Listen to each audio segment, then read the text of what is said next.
मी आता माहळगावच्या शिवानी नगर ह्या परिसरामध्ये ही शिवानी नगरची सोसायटी आहे आणि ह्या सोसायटीमध्ये कमीत कमी 20 ते 25 घरं आणि ह्या पूर्ण घर या सोसायटीमध्ये पूर्ण घरामध्ये पाणी शिरलेलं आहे. इतर आपले जे राहणारे जे रहिवासी आहेत त्यांच्याशी आपण जाणून घेणार आहोत. त्यांच्या प्रत्येकाच्या घरामध्ये पाणी शिरलंय. काय सांगाल पाणी कशामुळे शिरलंय काय सांगाल? हे बघा, आता हे जर डॅम सोडला असेल किंवा काय असेल याचं आम्हाला काही माहित नाही, पण याच्या आधी पण खरं म्हटलं तर गटरामुळं जे बांधकाम केलेलं आहे ते गटर नाही, नीट पाणी वाहत नाही. सगळ्यांनी अंडरग्राऊंड गटर केलेले आहेत, त्याच्यामुळे स्लॅब टाकून वरून सगळ्यांनी हे केलं. मेन म्हणजे मुद्दा जेवढं पण या मारळ मध्ये शिवानी असो, दुसरे राऊत चाळे सगळेच आहेत, पण एक गटराची जर परिस्थिती सुधारली तर याच्यात आम्हाला 50% तरी मनाला समाधान वाटेल. ते म्हणजे नाल्यामुळे पाणी साचलं आपलं असं म्हणणं आहे. आपलं काय म्हणणं आहे? तुमचं तेच नाल्यामुळे साठले पाणी. आणि आज आम्ही किती दिवस झाले, 2 दिवस झाले आपल्याकडे ग्रामपंचायत सदस्य किंवा कोणी आमच्याकडे येऊन गेले परत दिवशी, तसं परत फिरकून बघितलं नाही. आम्ही घरामध्ये कसं आहे काय, आमचे लहान लहान मुलं आहे, ताप थंडी आलेली आहे, मुलांना न्यायचं कसं, इथून न्यायला निघायला जागा नाही, घरामध्ये पाणी एवढं भरलंय.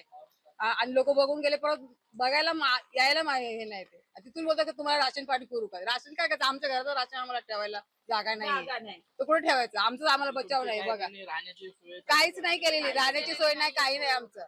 आम्ही सकाळपासून जेवलेलं सुद्धा नाही. आम्हाला एवढंच आहे, आम्हाला राशनची गरज नाही किंवा कुठल्या गोष्टीची गरज नाही. आम्हाला नाले सफाई करून द्या, आम्हाला आमचा रस्ता व्यवस्थित करून द्या, जेणेकरून आम्ही इथून बाहेर तरी पडू शकू, की आम्ही सोय करू राहण्याची. पण आम्हाला इथून बाहेर पडण्याची तरी सोय पाहिजे का नाही? आज रस्त्यावरती साप फिरतात, लहान पोरं घेऊन आम्ही बाहेर पडणार कसं? मुलांना ताप आलेला आहे, दवाखान्यात जाणार कसं? आम्हाला कुठल्याच गोष्टीची सोय ठेवलेली नाही त्यांनी. पूर्ण पॅक झालेला आहे, पूर्ण पॅक झालेला आहे. आता आम्हाला बाहेर पडायचं म्हटलं तरी आम्हाला मार्ग नाही. बाहेरही पडू शकत नाही, बाहेर पडू शकत आम्ही कुठेही राहण्याची आमची सोय करू, पण बाहेर पडणार कसं? अजून आपलं इथं कोणाशी बोलणं झालं या विषयावरती? सगळ्यांशी झाले, ग्रामपंचायत सदस्य, तलाटे, सकाळी तहसीलदारांशी पण मी बोलले, ते बघतो करतो. काल सर्कल मॅडम वगैरे परवा येऊन गेले, सर्कल तलाटे सकाळपासून 2-3 तलाट्यांना पण कॉल झालेला आहे. प्रत्येक वर्षी पाणी भरतं हे इथं. हा, पाऊस आला की जोराचा पाऊस असेल तर घरात पाणी आमच्या शिरतच.